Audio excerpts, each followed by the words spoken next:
In mathematics, a limit is the value that a function or sequence approaches as the input or index approaches some value. Limits are essential to calculus and are used to define continuity, derivatives, and integrals. The concept of a limit of a sequence is further generalized to the concept of a limit of a topological net, and is closely related to limit and direct limit in category theory. In formulas, a limit is usually written as n is read as the limit of f of n as n approaches c equals L. Here, lim indicates limit, and the fact that function f approaches the limit L as n approaches c is represented by the right arrow, as in limit of a function. Suppose f is a real-valued function and c is a real number. The expression means that f can be made to be as close to L as desired by making x sufficiently close to c. In that case, the above equation can be read as the limit of f of x, as x approaches c, is L. Augustin Louis Cauchy in 1821, followed by Carl Weierstrass, formalized the definition of the limit of a function as the above definition, which became known as the definition of limit in the 19th century.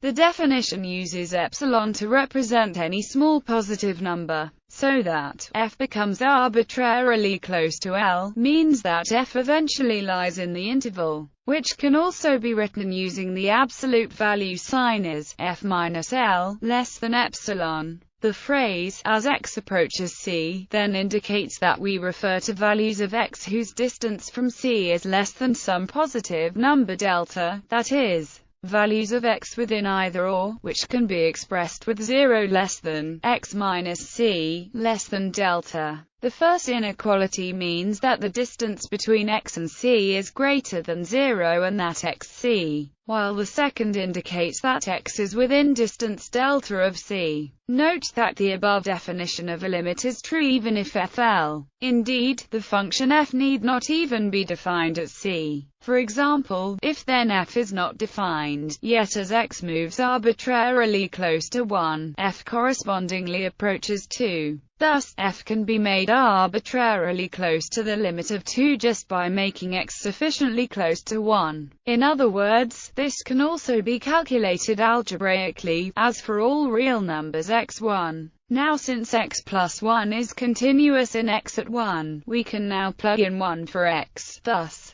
in addition to limits at finite values, functions can also have limits at infinity. For example, consider f equals 1.9900, f equals 1.9990, f equals 1.99990. As x becomes extremely large, the value of f approaches 2, and the value of f can be made as close to 2 as one could wish just by picking x sufficiently large. In this case, the limit of f as x approaches infinity is 2. In mathematical notation, limit of a sequence. Consider the following sequence: 1.79, 1.799, 1.7999. It can be observed that the numbers are approaching 1.8, the limit of the sequence. Formally, suppose A1, A2, is a sequence of real numbers. It can be stated that the real number L is the limit of this sequence, namely, which is read as the limit of n as n approaches infinity equals L, to mean for every real number epsilon greater than 0, there exists a natural number n such that for all n greater than n, we have n minus L less than epsilon. Intuitively, this means that eventually all elements of the sequence get arbitrarily close to the limit. Since the absolute value, n minus L, is the distance between n and L, not every sequence has a limit. If it is, it is called convergent, and if it does not, it is divergent. One can show that a convergent sequence has only one limit.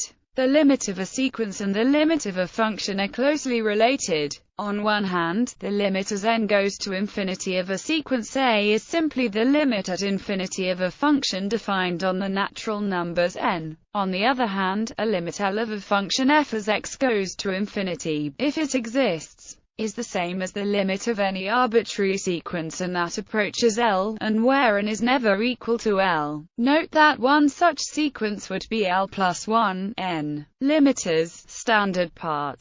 In non-standard analysis, the limit of a sequence can be expressed as the standard part of the value of the natural extension of the sequence at an infinite hypernatural index, n equals h. Thus, here the standard part function, saint, rounds off each finite hyperreal number to the nearest real number. This formalizes the natural intuition that for very large values of the index, the terms in the sequence are very close to the limit value of the sequence. Conversely, the standard part of a hyperreal represented in the ultra-power construction by a Cauchy sequence is simply the limit of that sequence. In this sense, taking the limit and taking the standard part are equivalent procedures. Convergence and fixed point. A formal definition of convergence can be stated as follows. Suppose as goes from to is a sequence that converges to, with for all, if positive constants and exist with, then as goes from to converges to of order, with asymptotic error constant given the function with a fixed point. There is a nice checklist for checking the convergence of the sequence. 1. First check that P is indeed a fixed point.